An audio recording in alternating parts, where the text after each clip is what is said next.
Welcome to the world behind midnight. Tonight, we uncover something that should have stayed buried. If you're hearing this, it's already too late. Every state harbors mysteries that defy explanation, but Ohio possesses something uniquely disturbing. A pattern of encounters so consistent, so thoroughly documented, that dismissing them becomes harder than believing. Tonight, we examine 3 incidents that shattered lives and challenged reality itself. What you're about to hear isn't folklore passed through generations, or campfire tales meant to frighten children. These are documented events, investigated occurrences, moments when ordinary existence collided with something that should not be. We'll explore a railway incident from 1972, where a worker faced not just an attack, but calculated violence from something that wielded tools. Then a winter fishing trip in 2016 that became a desperate flight for survival along a frozen riverbank. Finally, an inheritance that revealed why an entire family was banned from their own property for decades. These testimonies share disturbing similarities. Different witnesses separated by years and miles, none aware of each other's experiences, yet all describing the same impossible entity, something upright, something intelligent.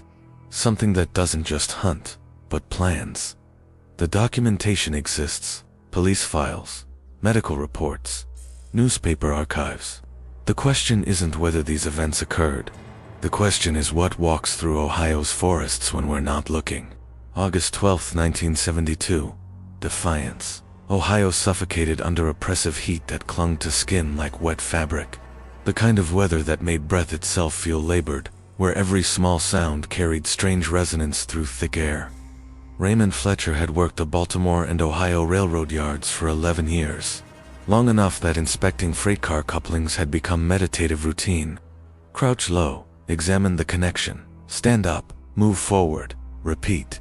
His body knew the motions without conscious thought. The summer street yard stretched empty that night, illuminated only by scattered industrial lights that created more shadows than visibility. Even the stray dogs that usually wandered through seeking warmth or scraps seemed absent. The silence felt heavy, almost oppressive. Raymond knelt between 2 boxcars, his flashlight beam cutting through darkness to examine a coupling he'd checked countless times before. Metal gleamed dully in the yellow light. Everything appeared secure, routine, ordinary. Then he noticed something at the peripheral edge of his vision. 2 large dark shapes resting on gravel just feet away. His mind registered them as paused before his eyes fully focused. The yard occasionally attracted homeless dogs, so his initial reaction was mild annoyance rather than alarm. But when Raymond lifted his head to properly assess what stood before him, every muscle in his body locked rigid. The figure wasn't a dog. It wasn't anything his 11 years of night shift experience had prepared him to witness. The creature stood upright, hunched slightly forward, as if its frame couldn't quite support its own mass properly. Even with that awkward posture, it towered over Raymond's 6-foot frame by several inches. Thick, matted fur covered every visible surface, absorbing what little light reached it. Its arms hung too low, knuckles nearly brushing the gravel. Shoulders impossibly broad, tapering to a narrow waist that seemed wrong for something so massive. The torso suggested human proportions, stretched and distorted into something alien. But the face froze Raymond's blood. Not quite wolf, not remotely human, existing in some terrible middle ground that violated natural law. The muzzle extended forward, filled with teeth that caught moonlight. Yet the eyes held unmistakable intelligence, awareness, calculation. Those eyes met his, not with animal confusion or predatory instinct, but with recognition, with purpose. The creature wasn't startled by his presence. It had been waiting for him. Raymond's breath caught somewhere between his lungs and throat. He couldn't move, couldn't blink, couldn't process what his senses reported. Time stretched into something thick and syrupy, each second feeling like minutes. The creature didn't growl or bare its teeth in warning. It simply steadied him with those intelligent, terrible eyes. Raymond felt assessed, evaluated, measured against some unknown standard. Then it moved. No warning, no preparatory shift in posture. One moment's stillness, the next moment rushing forward with speed that shouldn't exist in something that size.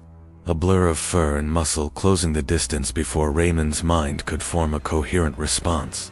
He threw his arm up instinctively, a futile gesture of protection. Something hard and solid slammed into his shoulder with devastating force, sending him stumbling backward. He nearly fell, boots skidding on loose gravel, but somehow maintained balance. The impact stunned him completely. For a confused moment, Raymond thought someone had struck him with a metal pipe or wooden beam. His shoulder throbbed with immediate deep pain that radiated down his entire arm. Then, his flashlight beam caught what the creature held in its massive paw. A length of wood, roughly 2 by 4 dimensions, gripped with clear intention, not clutched accidentally, not picked up randomly, wielded as a weapon with deliberate purpose. That realization chilled Raymond more than the attack itself. Wild animals don't use tools. Predators don't arm themselves before hunting. This thing had approached with premeditation, with strategy, with planning. By the time Raymond regained his balance and looked back toward where it had stood, the creature had vanished completely. He heard brush snapping and rustling in the darkness beyond the rail yard lights, then nothing. Silence returned as suddenly as it had been shattered. Raymond stood alone in the empty yard, one hand pressed against his throbbing shoulder, trying to reconcile what his mind knew was impossible with what his body confirmed had just occurred. Over the following days, Raymond searched desperately for rational explanations. Heat exhaustion, lack of sleep, stress-induced hallucination. His mind cycled through every possible scenario that didn't involve accepting what he'd witnessed. But the bruise on his shoulder told a different story. A large, deep purple mark spread across the impact site, tender to the slightest touch. The bruise was real. The pain was real. The attack had happened. Still, Raymond hesitated to report the incident. Railroad workers dealt with dangerous situations regularly: machinery failures, chemical spills, industrial accidents, but seeing monsters wasn't part of accepted workplace hazards. He feared ridicule, dismissal, or worse, questions about his mental stability. The unease wouldn't leave him, though. Every night shift felt heavier, more oppressive. The shadows between boxcars seemed deeper, more threatening. Raymond found himself constantly glancing over his shoulder, scanning darkness for movement, unable to shake the conviction that he was being watched. Finally, after nearly a week of mounting anxiety, Raymond convinced his longtime co-worker Samuel Morrison to accompany him during inspection rounds near where the attack occurred. Samuel had worked the yards almost as long as Raymond, a steady, reliable presence who didn't spook easily.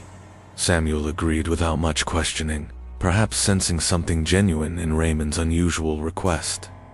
The two men walked along the tree line adjacent to the tracks, flashlight beams cutting through darkness, neither speaking much. For 20 minutes, nothing happened. Raymond began wondering if he'd overreacted, if somehow trauma or fear had amplified a more mundane encounter into something impossible.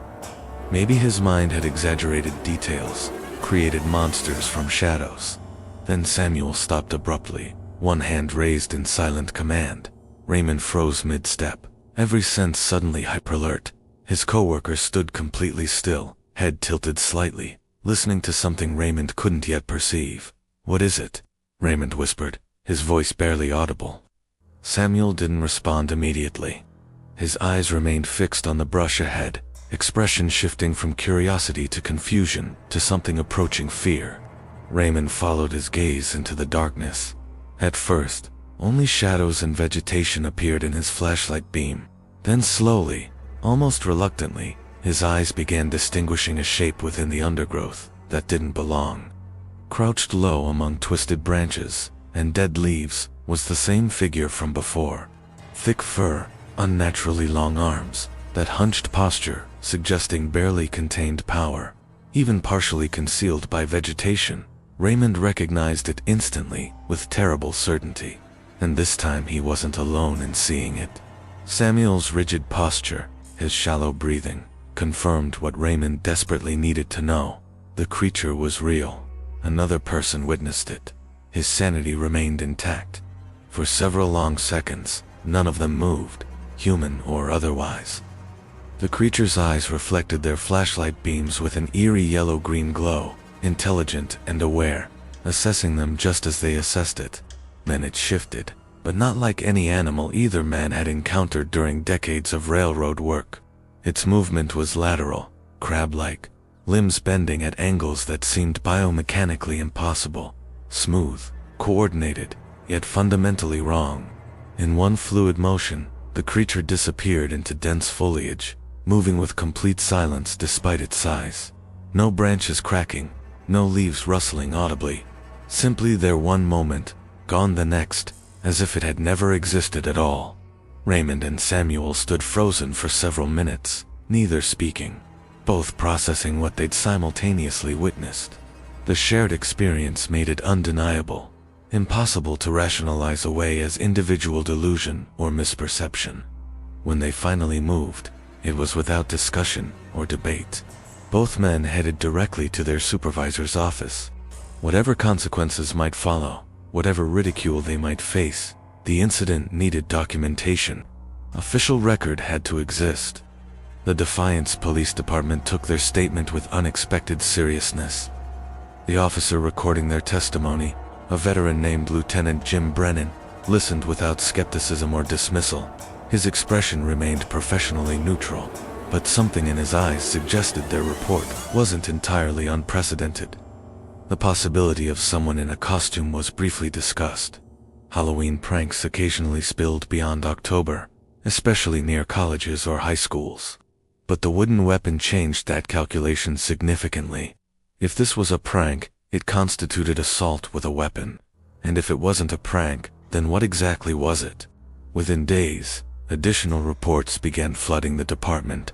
A grocery clerk reported slamming brakes when a massive upright figure crossed directly in front of her vehicle on Route 24. Another railroad employee, who refused to provide his name, claimed seeing something similar during a midnight shift. Then came the call that transformed casual concern into genuine alarm. An elderly widow, living alone near the railroad tracks, was found by patrol officers in severe psychological distress. She insisted something had been scratching at her doors and windows for hours, trying to find entry. Officers found deep gouges in the wooden door frame, marks that didn't match any common animal. The woman was physically unharmed, but so traumatized she could barely form coherent sentences. Paramedics transported her to Mercy Hospital for observation and sedation. By early August, the Defiance Crescent News began publishing carefully worded articles about unusual animal sightings in the railroad district. The reports avoided sensationalism, but acknowledged multiple witnesses and ongoing police investigation. Community response was swift and fearful. Parents kept children indoors after dark. Evening dog walks ceased entirely in certain neighborhoods. Hardware stores reported increased sales of heavy-duty locks and security lights. The sightings created ripples of paranoia that spread through Defiance like contagion. People who had never believed in unexplained phenomena found themselves checking locks multiple times, leaving lights on through the night, avoiding shadows they'd previously ignored. Then, as suddenly as the encounters began, they stopped. No more sightings, no more scratching reports, no more massive shapes crossing darkened roads. The creature, or whatever people had been witnessing, simply vanished from the area entirely. No explanation emerged, no evidence was recovered. Nothing remained except frightened witnesses and a lengthy file of documented reports that raised more questions than answers. The Defiance Police Department kept the case open for months, then years, but leads never materialized. Raymond Fletcher returned to his regular shift schedule, but something fundamental had changed in him. He became hypervigilant, constantly scanning surroundings, unable to ever feel completely safe during night work. The memory haunted him for the remaining 30 years of his life. Samuel Morrison requested transfer to day shift positions, accepting reduced pay rather than continue working nights. He rarely spoke about what happened, even to close family, but those who knew him noticed the change. Something in his eyes had dimmed, replaced by wariness that never fully faded.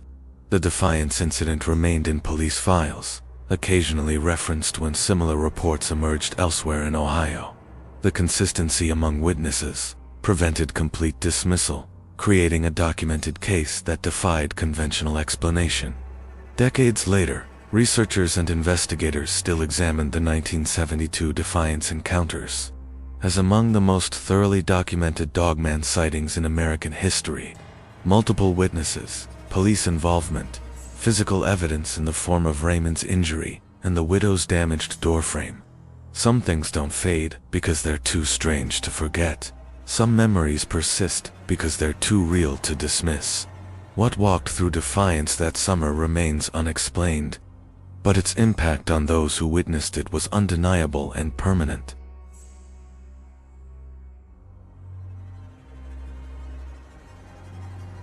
December 27, 2016. Christmas had passed, leaving behind wrapping paper, debris, and emotional exhaustion throughout Niles, Ohio. For 29-year-old Kurt Reeves, the holiday meant 48 hours of constant family interaction, noise, obligations, and expectations that drained him more than any physical labor. He loved his relatives genuinely, but their presence overwhelmed him. Overlapping conversations, children's shrieking laughter echoing through hallways, the relentless energy of family gatherings. By the time he drove home Christmas night, his head felt stuffed with static, thoughts scattered and fragmented. Fishing had always served as Kurt's reset button, not for the catch itself, which rarely mattered, but for the silence. The solitude, the meditative rhythm of cast and retrieve that quieted his mind's constant noise. It was his personal sanctuary, untouched by family expectations or holiday obligations. Despite temperatures hovering around 38 degrees and overcast skies promising no warmth, Kurt loaded his fishing gear into his Honda Civic's trunk. The cold didn't deter him. Silence was worth discomfort. The Mahoning River spot he favored lay about 90 minutes from his apartment, accessible only by a 1.5-mile hike from the nearest gravel access road. Most fishermen avoided the location during winter, deterred by the walk and bitter cold. That isolation made it perfect. Kurt parked along the deserted access road and killed the engine. Gray sky pressed down like a lid, bare branches reaching upward like skeletal fingers. The temperature felt metallic against exposed skin, biting at his cheeks and fingertips. He zipped his winter coat to his chin, slung his backpack across shoulders, grabbed his fishing rod, and began the long walk toward the river. Gravel crunched rhythmically under his boots, the sound somehow soothing in its predictability and simplicity. The trail narrowed as it left the road, winding through dense forest that seemed to swallow ambient sound. Kurt's breathing became the loudest noise in his universe, small clouds of vapor marking each exhalation. His mind began settling, thoughts slowing their frantic pace. After 35 minutes of steady hiking, the forest opened onto the Mahoning River. The water moved sluggishly this time of year, dark and quiet, pulled slightly by the upstream concrete dam that created a deeper pool where fish gathered during winter. Above the river loomed an abandoned railroad trestle, rusted beams stretching across the water like the skeleton of some massive prehistoric creature. The structure hadn't carried trains in decades, a monument to an era when this area bustled with industrial activity. Kurt set down his gear and unfolded his compact camping chair.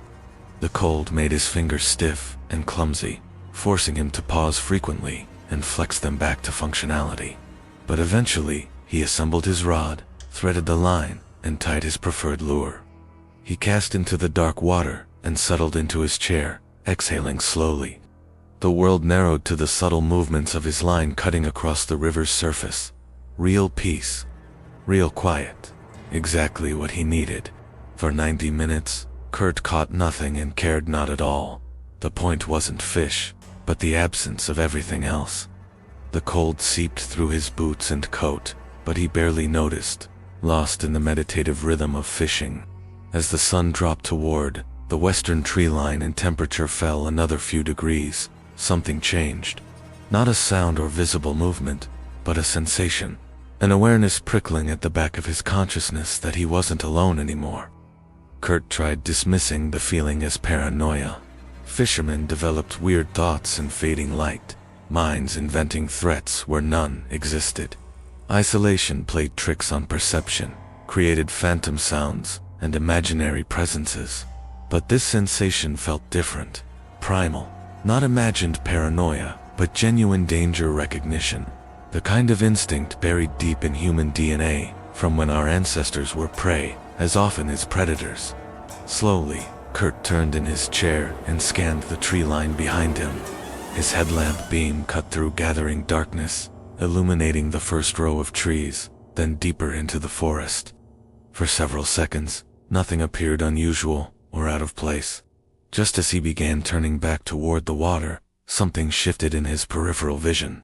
Half hidden behind a massive sycamore tree stood a shape, motionless and silent, far too tall to be a deer or any common wildlife.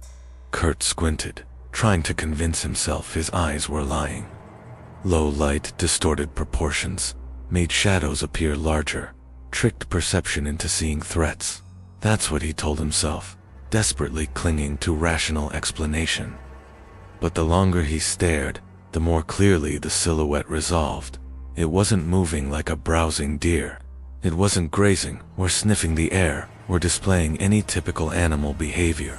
It simply stood upright, completely still, watching. His first thought was bear. Black bears existed in Ohio, rare but not impossible. But even as the thought formed, Kurt knew it was wrong. Bears didn't stand that straight, that tall, with proportions that suggested something else entirely. Then it moved, stepping forward just enough for his headlamp to catch its full outline. Kurt's breath stopped somewhere in his chest, refusing to complete its cycle. Because what stood in the forest wasn't a bear, wasn't a deer, wasn't anything his mind could categorize as normal. The creature was covered in dark, matted fur, thick enough to dull his headlamp's beam. Its legs bent backward, like a canine's digitigrade stance, suggesting power and speed. But its torso was disturbingly humanoid, broad shoulders narrowing to a defined waist. Its arms ended in massive claws, long and curved like they'd evolved specifically for tearing into large prey.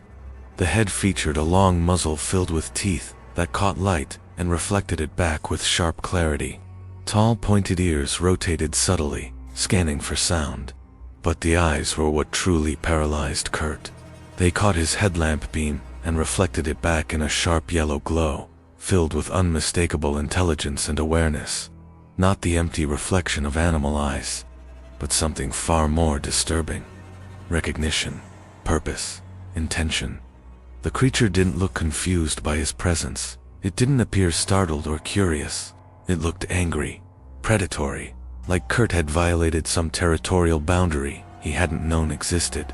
A low growl rolled from its chest, deep enough that Kurt felt it more than heard it. The sound vibrated through cold air, resonating in his ribs like a physical force, a warning that bypassed rational thought and spoke directly to primal terror. Then it stepped forward deliberately, closing distance between them. That movement shattered whatever paralysis had been holding Kurt, frozen. His fishing rod fell from nerveless fingers as he scrambled to his feet and ran. He sprinted along the riverbank, boots slipping on frozen mud, breath tearing from his lungs in ragged gasps. Behind him, the creature crashed through undergrowth with terrifying speed. Branches snapping like gunshots, leaves scattering in all directions. Kurt didn't dare look back. The forest beyond his headlamp beam was nearly pitch black, roots reaching up to snag his feet, low branches whipping across his face and arms. Every few strides he stumbled, barely catching himself before face-planting into frozen earth. Each time he faltered, the crashing behind him grew louder, closer, more immediate. He could hear it breathing now, deep snarling exhales that sounded impossibly close, closing the distance with each passing second. Then came a sound that nearly stopped his heart. Not a typical wolf howl, not a scared animal's bark, but something layered and complex, deep, resonant, almost vocalized, like the sound carried meaning beyond simple communication. Kurt couldn't explain how, but he felt absolute certainty that the howl was directed at him specifically. Not random noise, but purposeful expression, conveying message or intent he couldn't understand, but definitely perceived. His lungs burned. His legs felt increasingly weak, muscles screaming protest. He knew with terrible certainty he couldn't maintain this pace much longer. The creature was faster, stronger, built for exactly this kind of pursuit. His only chance was reaching the main trail, an open path where he could move faster than through dense undergrowth. When he finally burst through the tree line onto the trail, he felt a desperate flicker of hope. The creature stopped at the forest edge, remaining among the trees, rather than following onto open ground. But it didn't leave. It paced along the boundary, growling continuously, releasing those same strange vocalized calls that sounded disturbingly intentional. Kurt could barely breathe, his entire body shaking uncontrollably from adrenaline and exertion. Somehow he forced himself forward, stumbling down the trail with ragged, uneven steps. The sounds behind him faded slowly, but the sensation of being watched persisted. By the time he reached his car, Kurt was barely functional. His hands trembled so violently, he could hardly insert the key into the lock. He yanked the door open, collapsed into the driver's seat, and slammed it shut, hammering the lock button repeatedly. His body gave out then. He leaned out of the car and vomited onto gravel, stomach heaving convulsively from shock and terror. When he finally sat back, tears streamed down his face.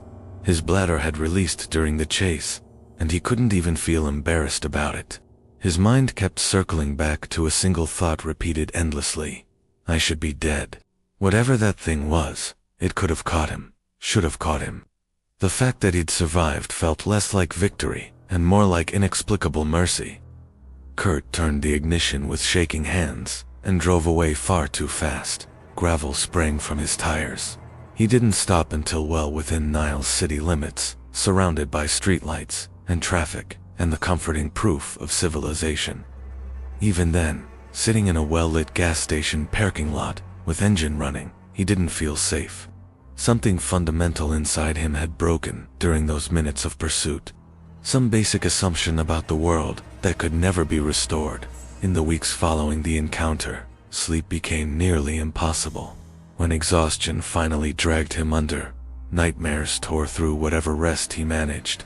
The creature's yellow eyes haunted his dreams, along with that terrible intelligent awareness behind them. Kurt lost almost 10 pounds from lack of appetite. Food tasted like ash. His stomach remained in constant knots.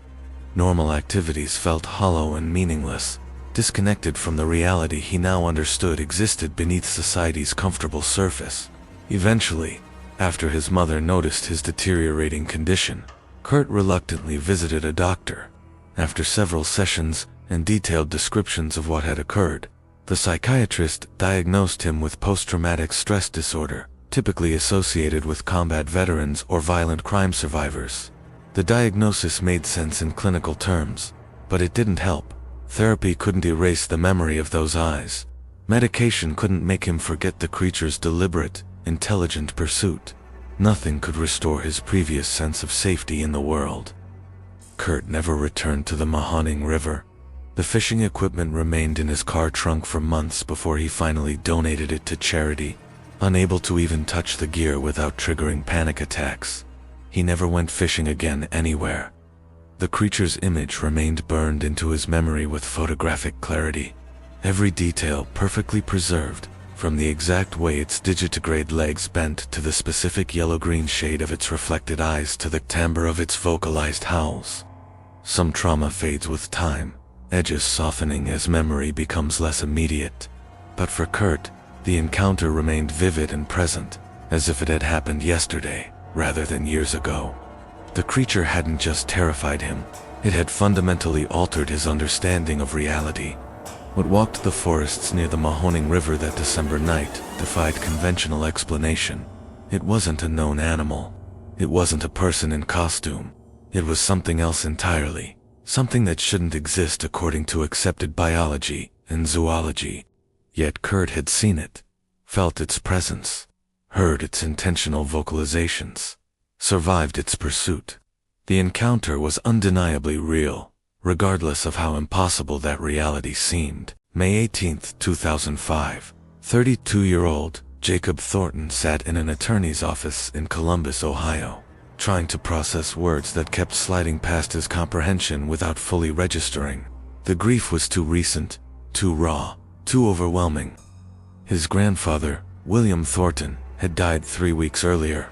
Heart failure, sudden and unexpected, taking a man who'd seemed unbreakable and vital. William had been a constant presence throughout Jacob's childhood, one of the few adults who genuinely engaged with him, rather than simply tolerating his presence. Some of Jacob's clearest, happiest memories centered around William's cabin in Scioto County, deep in southern Ohio forest, where the family had gathered for long weekends throughout his youth. The cabin represented freedom, adventure, belonging, everything good about family. Until the summer Jacob turned 15, when William abruptly forbade anyone from visiting the property ever again. No explanation offered, no discussion permitted, just a firm statement that the family needed to stay away for their own safety and well-being. The sudden prohibition had stung everyone, but William remained immovable. Eventually the cabin became nothing more than memory, slowly fading as years passed without visits. The place where happiness once lived, becoming just another lost thing. So when the attorney finally reached the section mentioning Jacob by name, the words took several seconds to penetrate his fog of grief and distraction. "And to my grandson, Jacob Thornton," the lawyer read in a measured, professional tone, "I leave my cabin in Scioto County, along with all contents, and the surrounding 50 acres of land." Jacob sat frozen, unable to process what he'd just heard. The cabin. William had left him the cabin. The place he'd been forbidden from entering for 17 years now belonged to him completely. Afterward, his mother pulled him aside in the parking lot, her expression tight with poorly concealed anxiety. She asked if he planned to sell the property immediately, her voice suggesting she desperately hoped he would. Jacob didn't understand her concern. The cabin represented his best childhood memories, time spent with the grandfather he'd just lost. Why would he sell it? Why wouldn't he want to reclaim that piece of his past? She tried convincing him otherwise, repeating that William must have had good reasons for keeping everyone away all those years. If his grandfather had forbidden visits, perhaps those restrictions should remain in place even after his death. Jacob heard her words but didn't accept them. The cabin was his now. William was gone. Whatever concerns had motivated the band 17 years ago might not even be relevant anymore.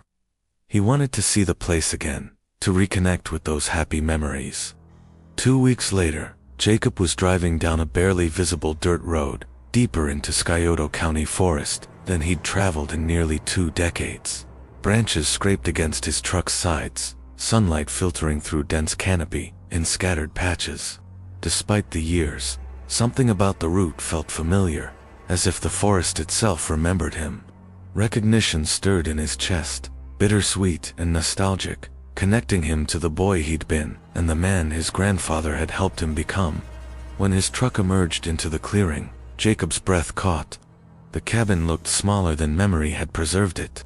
Time and weather had been harsh, paint stripped away, weeds climbing the foundation, one window cracked diagonally across its face. Yet seeing it again stirred profound emotion. This place had been sanctuary once, refuge from the complexities of childhood and adolescent life, a space where he'd felt genuinely safe and understood, mostly because of William's presence and patience. Jacob found the key exactly where William had always hidden it, beneath a fake rock beside the porch steps. Some things never changed, even after 17 years of absence and abandonment. Inside, the cabin smelled of dust and neglect. Furniture sat undisturbed beneath layers of accumulated time. The stone fireplace remained solid and eternal.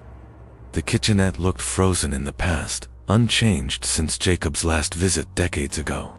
He ran his hand along the back of an old wooden chair, feeling the grain beneath his fingertips, sensing his grandfather's presence somehow lingering in the physical space they'd once shared. The sensation brought tears he didn't try to stop. Jacob spent the afternoon cleaning, sweeping away years of accumulated dust, walking through each room and taking mental inventory of needed repairs. The porch required significant work. The plumbing probably needed complete replacement. The electricity flickered unpredictably when he tested light switches. but none of the damage discouraged him. The cabin was still fundamentally the cabin, still salvageable, still capable of becoming sanctuary again. He wanted to reclaim it, restore it, make it functional and welcoming once more. One question continued nagging at him though. Why had William really banned everyone? Nothing he observed suggested obvious danger or hazard. No structural damage severe enough to threaten safety. The cabin seemed old and neglected, but not unsafe. By early evening, after eating a simple meal prepared on the ancient stove, Jacob decided to explore the surrounding forest. The woods felt different from childhood memory, somehow heavier and more oppressive, but he attributed that to nostalgia mixing with grief. He grabbed a flashlight and his Glock 19. More from habit than genuine concern, and stepped toward the trail system he remembered from long ago summers spent exploring with cousins. The forest wrapped around him with thick, muffled silence as he walked. He followed the main path for roughly 20 minutes, before reaching a familiar fork. The right path led to a creek where he'd once caught frogs and tadpoles with his cousins. But the left path stopped him completely. He didn't remember this route at all. It was narrower, less defined, almost hidden among dense vegetation. Had it always existed, and he'd simply forgotten? Or was it relatively new? Curiosity overrode caution. Jacob took the left path, following it as it wound through increasingly dense forest. After several minutes, the trail opened into a small clearing that felt immediately wrong. In the clearing's center was a massive depression in the earth, roughly 15 feet in diameter, perfectly circular, and approximately 3 feet deep at its center. The soil looked compressed, as if something impossibly heavy had rested there for extended time. All vegetation inside the depression was dead, stems brittle and colorless, leaves desiccated to powder. But the plants outside the circle appeared healthy and normal, creating a sharp boundary between life and death. Jacob's hand drifted instinctively toward his holstered Glock. Every instinct screamed that this place was profoundly wrong, dangerous in ways he couldn't articulate, but definitely felt. Then it happened. A low rumbling growl rolled through the clearing from somewhere behind him. Not loud, but so deep it felt like the sound traveled through his ribs rather than through air, vibrating his bones from the inside. He spun around, flashlight beams sweeping desperately across tree trunks. Tangled brush, darkness, nothing. His light revealed only empty forest, but the sensation of being watched tightened around him like constricting rope. Jacob backed away from the depression and returned to the path, moving significantly faster now, his ears strained for any sound, any indication of movement or presence. But the forest had gone completely silent, unnaturally so. Even insects had stopped their evening chorus. The absence of normal background noise was almost more terrifying than the growl had been. Nature itself seemed to be holding its breath, waiting. That's when Jacob knew with absolute certainty he wasn't imagining things. Something was following him, pacing just out of view, matching his speed, maintaining consistent distance. He couldn't see it, couldn't hear distinct footsteps, but he felt it tracking him. When he slowed his pace experimentally, the presence slowed as well. When he sped up, it accelerated accordingly. Whatever stalked him wasn't random or coincidental. It was deliberately maintaining pursuit, staying just beyond his perception. Then without warning, a roar shattered the forest silence. It erupted directly behind him, impossibly close, so powerful the sound seemed to vibrate through his spine and nearly stop his heart.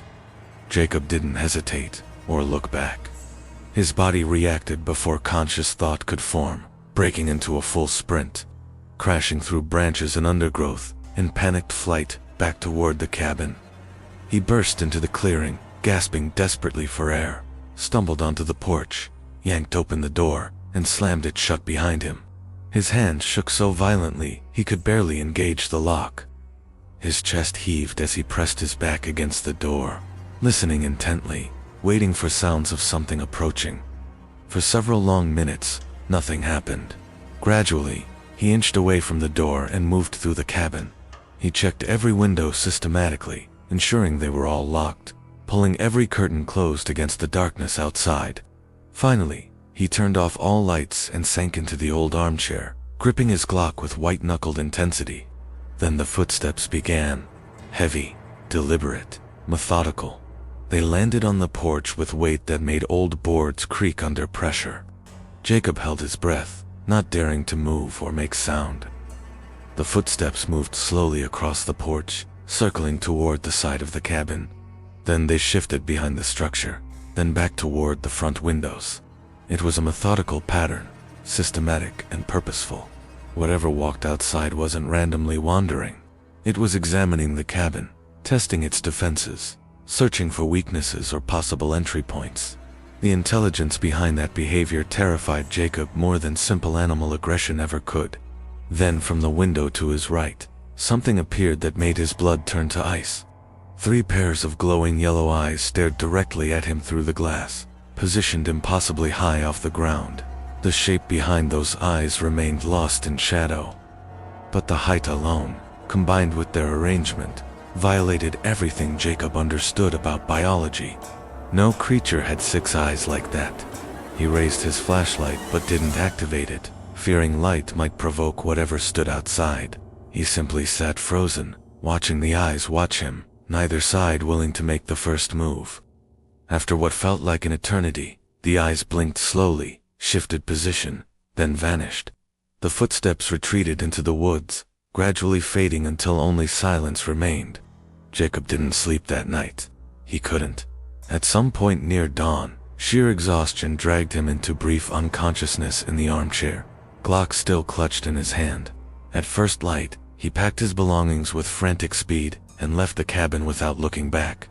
The forest felt different in morning sun, but not safer, just visible. Driving away, Jacob felt a heavy truth settle in his chest. His grandfather hadn't been protecting the family from the cabin. William had been protecting them from what lived around it. The ban hadn't been arbitrary or cruel. It had been necessary. William had understood something Jacob was only now learning. Some places belong to forces we can't control. Jacob never returned. The cabin remained his legal property, but he never set foot there again. Eventually, he stopped paying taxes, allowing foreclosure. Some inheritances carry prices too high to accept. What his grandfather tried to give him, Jacob understood too late and too completely. When you examine these 3 encounters side by side, separated by decades and distance, but united by disturbing consistency, the most unsettling element isn't the violence or terror, it's the pattern. Different witnesses across different time periods, none knowing each other, all describing something that matches too precisely to dismiss as coincidence. Something upright, something intelligent, something that behaves with clear intention rather than mere instinct.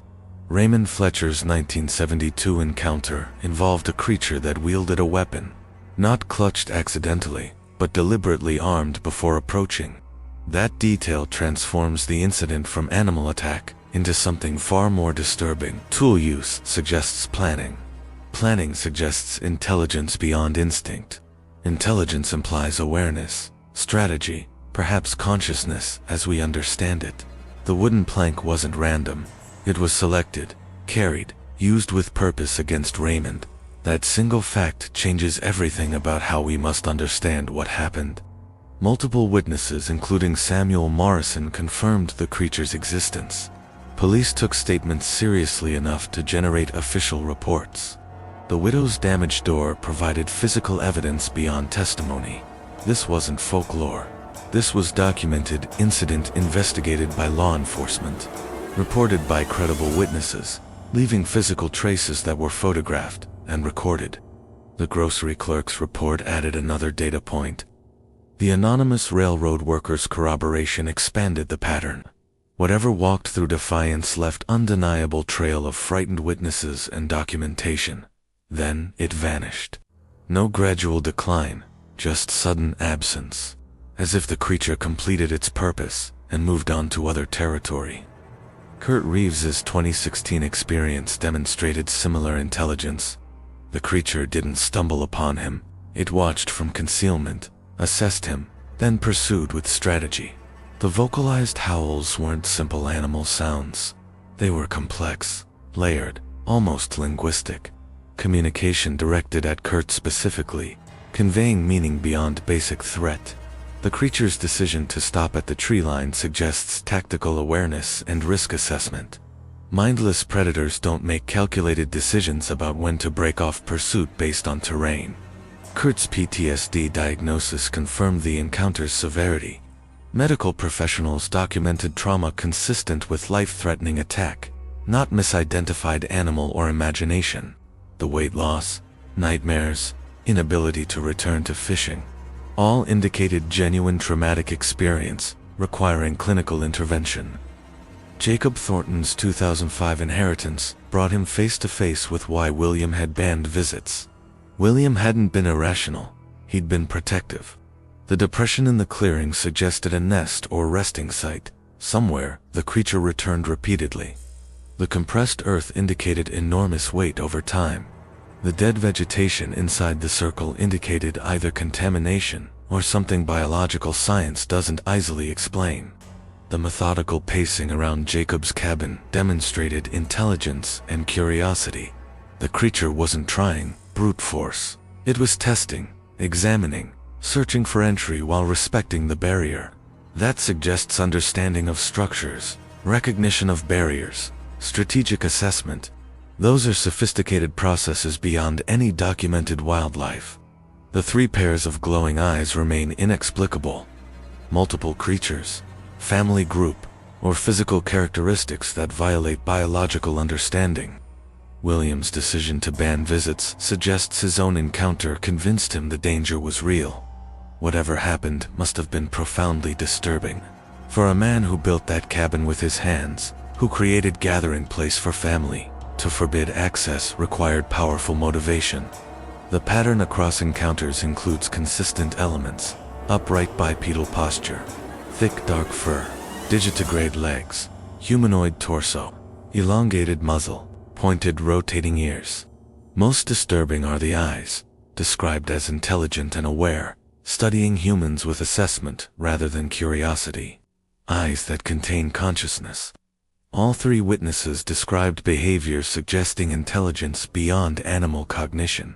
Tool use, strategic pursuit, territorial inspection, calculated decisions about engagement and withdrawal. These aren't characteristics of misidentified bears. Bears don't walk long distances upright. They don't possess described proportions. They don't use tools or display this strategic intelligence. The dogman phenomenon exists throughout American testimony, but Ohio's concentration is statistically unusual. The state's forests, rivers, and isolation create ideal habitat. Researchers have documented hundreds of sightings across North America, particularly in the Great Lakes region. Reports share remarkable consistency across geography and time. Skeptics attribute sightings to bears standing briefly, which does occur. But bears don't walk distances bipedally, don't match the proportions, don't use weapons, don't display this intelligence. Alternative explanations become strained when confronted with multiple corroborating witnesses, physical evidence, and documented trauma requiring treatment. Science operates on empirical evidence and reproducible observation. The challenge with cryptid encounters is their sporadic nature resisting controlled study. Yet dismissing hundreds of credible reports as delusion or hoax requires logical leaps. Skeptics rarely examine critically. Why would Raymond and Samuel fabricate stories, making them appear unstable? What did they gain from police reports inviting ridicule? Why would Kurt develop clinical PTSD from imaginary encounter? Medical professionals don't diagnose trauma from fiction. Why would Jacob abandon inherited property with deep meaning? Walking away required powerful motivation beyond imagination. The consistency across testimonies separated by decades and distance is most compelling. Raymond in 1972 describes the same entity Kurt encounters in 2016. Jacob in 2005 faces something matching both descriptions, despite no knowledge of their experiences. They never met, never coordinated stories. That organic consistency suggests either improbable coincidental misidentification or genuine encounters with something real. Belief requires accepting unknown mammals exist undetected despite modern surveillance. Disbelief requires accepting hundreds of witnesses are mistaken or lying without motivation. The truth likely exists in uncomfortable middle ground. Something is happening in Ohio's forests, generating these reports. What is clear is the profound impact on those who experience encounters. Lives permanently altered. Psychological trauma, real and documented. Fear genuine and lasting.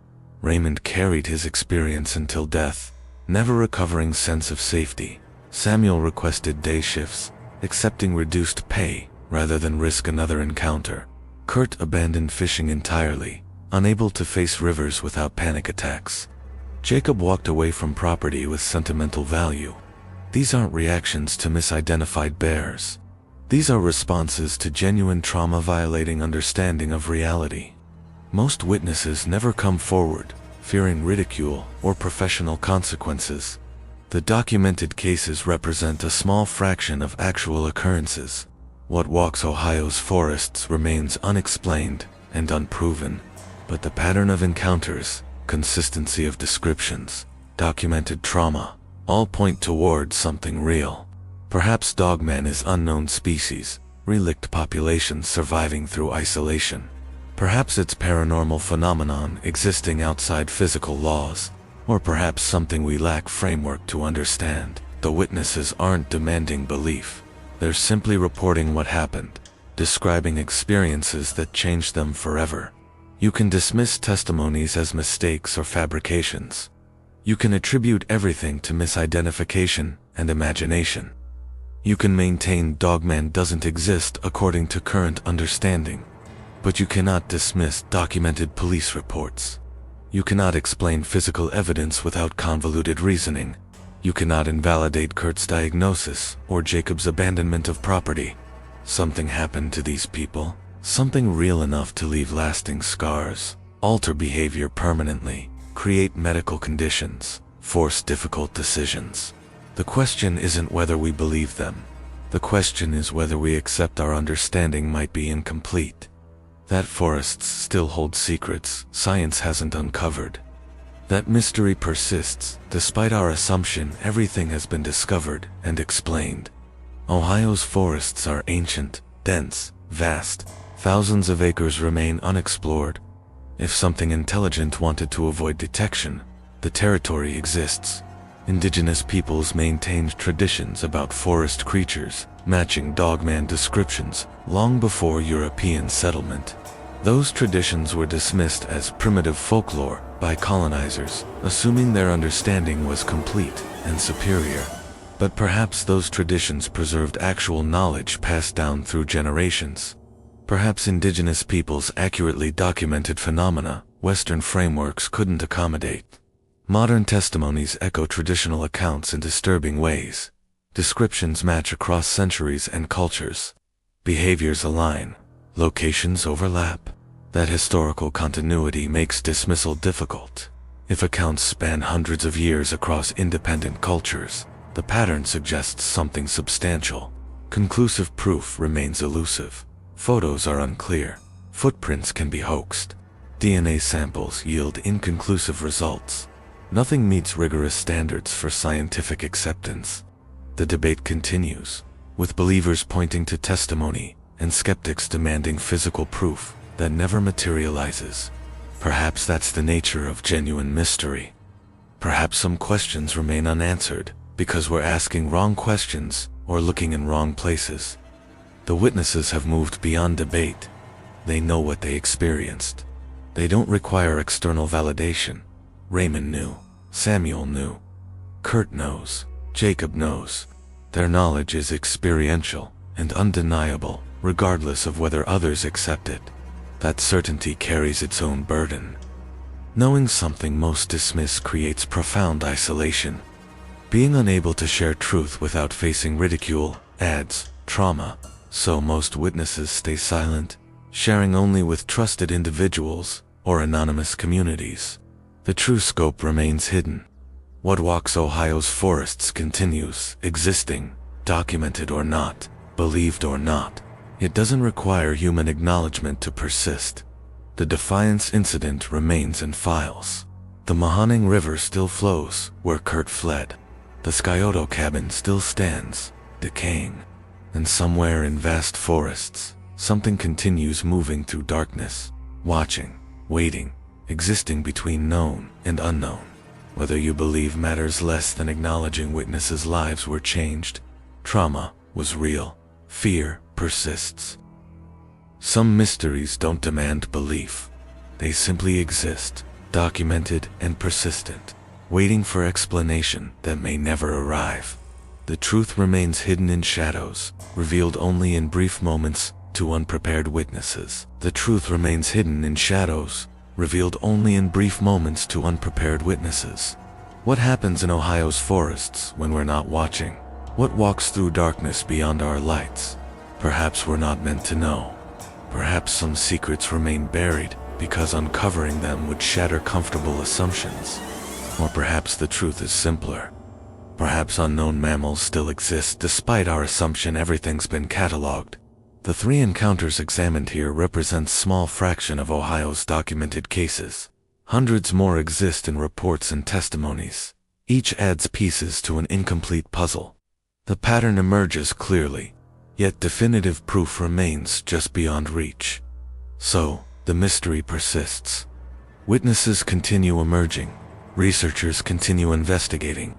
Skeptics continue demanding proof. Believers continue maintaining accumulated testimony represents evidence. And through it all, Ohio's forests remain unchanged. Dense, dark, vast, holding secrets that may never emerge. What you choose to believe is personal decision. The evidence exists in reports, records, testimonies. But before dismissing these accounts, remember the witnesses asked for none of this. They gained nothing except skepticism. Raymond died carrying the memory. Samuel went to his grave having witnessed the impossible. Kurt still struggles with PTSD. Jacob walked away from his inheritance.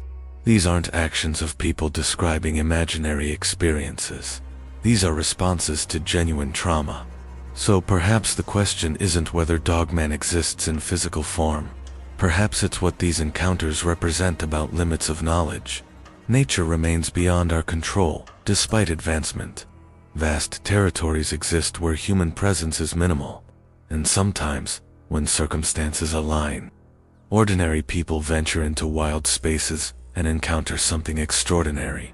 Something that changes them forever. Something that defies explanation. Something that challenges everything they knew. Whether that's cryptid, paranormal entity, or misidentified animal becomes beside the point. The encounter happened. The trauma was real. The impact was permanent. Ohio's forests keep secrets. Well, the darkness holds more than we see or understand. And somewhere out there tonight, something walks through the forest with purpose we don't comprehend. Watching from shadows, moving through darkness, existing between known and unknown, between possible and impossible. The witnesses have told their stories. The documentation exists. The pattern is clear.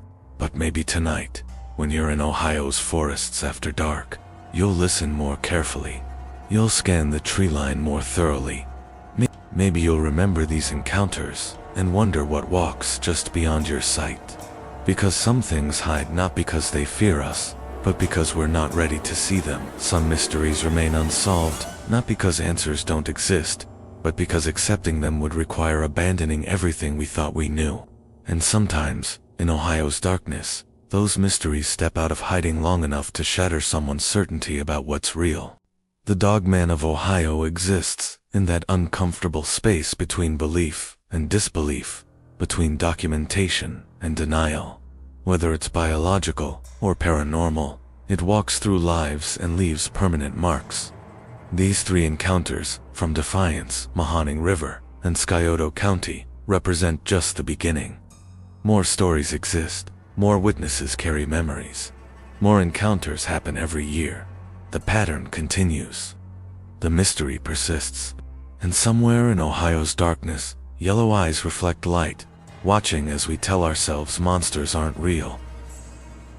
Subscribe to The World Behind Midnight before the next story finds you. Because in the darkness between rational thought and primal terror, we're the ones who keep the light burning. Stay safe out there. And whatever you do, don't look into the woods when the moon is full.